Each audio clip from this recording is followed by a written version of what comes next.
नाजरीन, ये सैफ शब्बीर यहाँ पे खड़ा था और भैंस खोल रहा था इस जगह से, और ये हाइट पे इंडियन आर्मी का शेल जो है वो मॉर्टर गोला ब्लास्ट हुआ जिसका शेल लगा। आप क्या नाम है जी आपका? जैन शबीर। जैन शब्बीर, आपके भाई को किस वक्त, ये 3 बजे के बाद या अभी कोई थोड़ी देर पहले? 3 बजे के बाद। 3 बजे के बाद।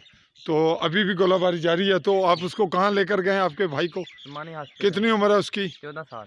तो आप कहाँ थे जब ये ब्लास्ट हुआ? मैं अंदर कमरे में। तो वो यहाँ क्या कर रहा था? भैंस।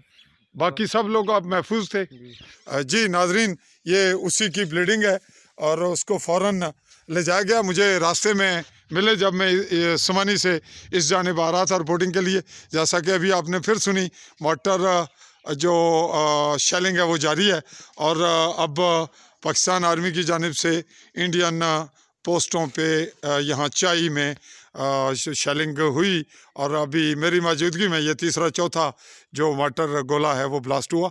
मैं अपने कैमरामैन साथी नकीबुल्लाह चौधरी के साथ चौधरी फजल रहमान, चाही समानी भिम्बर।